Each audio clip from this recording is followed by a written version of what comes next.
Alors, nous sommes sur le plateau de Smartech en bonne compagnie avec Julie Jacob, fondatrice et dirigeante de Jacob Avocat. Merci beaucoup d'être venue ce matin, d'autant plus que la personne qui devait venir avec vous nous a abandonnés à la dernière minute. On devait adresser ensemble ces enjeux autour de la protection de l'enfance sur Internet. Mais comme vous êtes là, bien, vous allez participer à notre discussion tout au long de l'émission autour de ce thème de l'inclusion numérique. Merci beaucoup, Julie Jacob. On va commencer avec Laurent Veil. Bonjour Laurent. Bonjour. Vous êtes le PDG cofondateur d'AOZ Studio. Vous prononcez comment ? Exactement comme ça. Parfait. Donc on va apprendre à coder de A à Z, en passant par le haut visiblement, grâce à des nouveaux outils qui nous viennent de ce qu'on appelle le low-code. Une manière en fait d'apprendre à coder assez rapidement. En combien de temps on peut dire qu'on commence à savoir développer grâce au low-code ?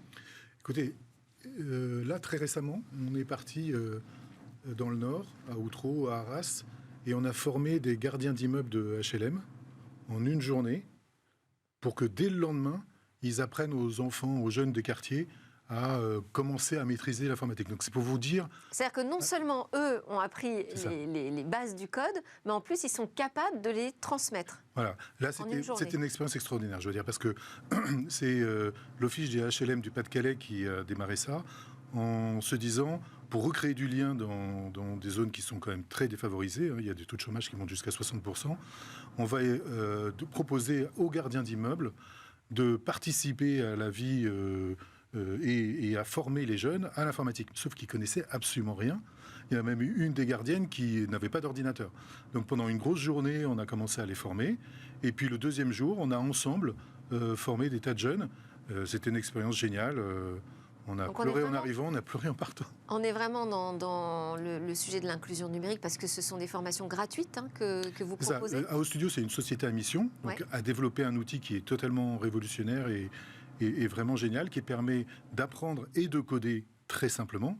Et en tant que société à mission, dès le départ, on a voulu pouvoir former en particulier les jeunes, parce qu'on pense que c'est extrêmement important. Et donc ça, on le fait dans des lycées, dans des collèges.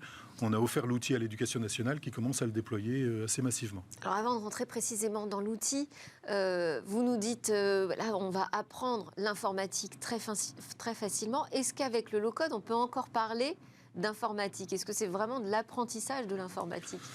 C'est une bonne question. Et c'est ça la différence entre le no-code et le low-code. Le no-code, vous prenez des blocs de Lego déjà préconstruits. C'est un peu opaque, il n'y a pas de code à l'intérieur que vous pouvez maîtriser.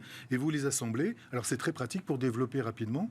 Mais vous n'allez pas C'est ce qu'on utilise déjà à l'école pour donner quelques commandes à des robots, par exemple. Ah oui, alors ça, c'est un petit peu différent. C'est un outil qui s'appelle Scratch. Ouais. Peut-être on reviendra dessus, mais c'est vrai que c'est un peu similaire.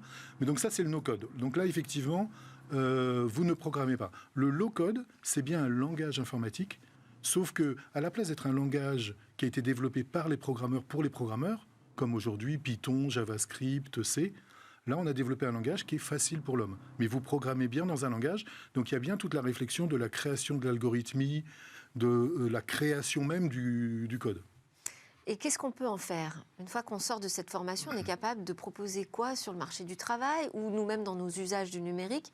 À quoi ça sert ? Alors, je vais revenir sur le logiciel Scratch dont je parlais tout à l'heure. On a un vrai problème aujourd'hui dans la formation. Et c'est ça qu'on essaye, nous, de contribuer à résoudre. On prend des enfants de 10-12 ans, on leur apprend l'algorithmie avec ce langage qui s'appelle Scratch. Donc effectivement, je mets des blocs. C'est très bien, c'est un bon début. Et puis c'est un peu comme si on était devant une piscine et on leur dit, ben voilà, là tu plonges du bord de la piscine. Ils y arrivent pas mal. Sauf qu'après on leur dit, bon ben maintenant tu vois le plongeoir là-haut à 20 mètres, donc tu vas sauter et tu vas faire des figures de là-haut. Donc on perd la vaste majorité des apprenants et des enfants, parce que bien sûr on ne peut pas passer du bord de la piscine à 20 mètres. Eh bien, AOZ Studio, c'est comme si on vous disait, bon ben on va commencer au plongeoir de 2 mètres. Tu vas faire des petites figures, tu vas te rendre compte qu'en fait c'est possible, qu'en fait c'est pas si abscon que ce qu'on pourrait imaginer, et puis tu vas monter progressivement. Donc, dès quel âge on peut le mettre entre les mains d'enfants de quel âge ? Alors nous on pensait que ce serait plutôt 14-16, mais en fait on voit qu'on a des enfants 11-12 ans qui commencent à apprendre, et donc tous les cours qu'on donne dans les lycées et les collèges, en 1 heure et demie de cours, on fait un jeu vidéo avec eux, parce que donc évidemment c'est plus facile, ça plaît à tout le monde. On fait, c'est-à-dire vous le concevez le jeu ou vous jouez à un jeu ? On le code avec eux. Vous le codez. C'est-à-dire qu'on prend des enfants qui n'ont jamais codé, on leur apprend à la fois l'outil et on code avec eux un jeu vidéo. Là, par exemple, j'ai été dans un lycée de Massy, on a fait là 3 cours. Au 3e cours, ils faisaient leur propre jeu. Et pour répondre à votre question, qu'est-ce qu'on peut faire avec?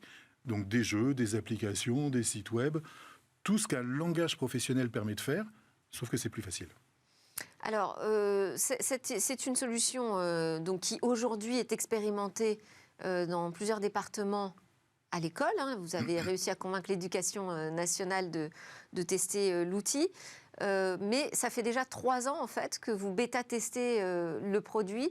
Quels sont les enseignements que vous avez pu tirer? Comment vous avez fait évoluer votre offre? Alors, en fait, on a commencé à le développer il y a 3 ans. Donc, on a réellement bêta-testé depuis 6-8 mois. D'accord. Mais c'est un énorme produit, donc c'est beaucoup de travail d'une équipe complètement géniale. Moi, j'ai monté pas mal de boîtes dans ma vie, mais vraiment, celle-là est exceptionnelle. Et donc, on a appris beaucoup de choses. Et là, on a appris que il fallait qu'on aille encore plus dans la facilité, parce que c'est vrai que là, en particulier pour les jeunes, c'est une génération qui veut aller vite, rapidement, avec un peu moins d'efforts, on va dire. Oui. Une réaction, Julie Jacob? Bravo pour low-code. En tout cas, je pense que ça donne envie même aux adultes d'apprendre à coder. Et je pense que c'est indispensable dans tous les métiers. Nous-mêmes, dans mon cabinet en tant qu'avocat, pour comprendre la blockchain, l'IA, ChatGPT, je me dis, nous les avocats, il faudrait aussi qu'on comprenne le codage. Donc, j'aimerais bien faire une formation chez vous, avec votre voilà une demande en direct. On le fait, par exemple, chez L'Oréal. Oui, absolument. On fait des formations, des team building.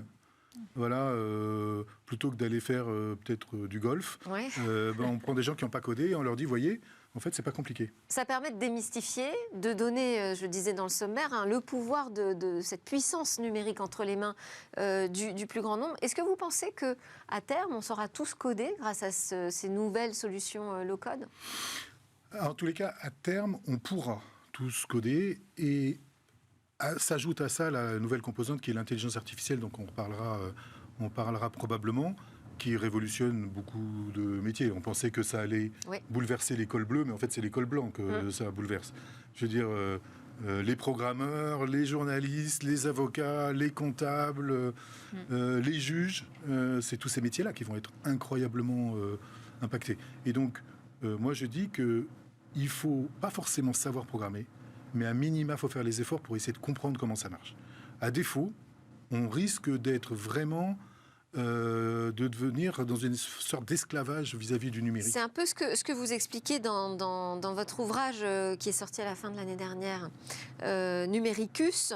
Et d'ailleurs, j'ai noté que vous proposiez des quiz. Il y a une partie un peu ludique pour évaluer notre rapport avec ces nouveaux enjeux du numérique, où vous posez la question de quel est notre niveau de servitude au numérique. Vous pensez qu'il y a un hiatus aujourd'hui entre nous et les technologies?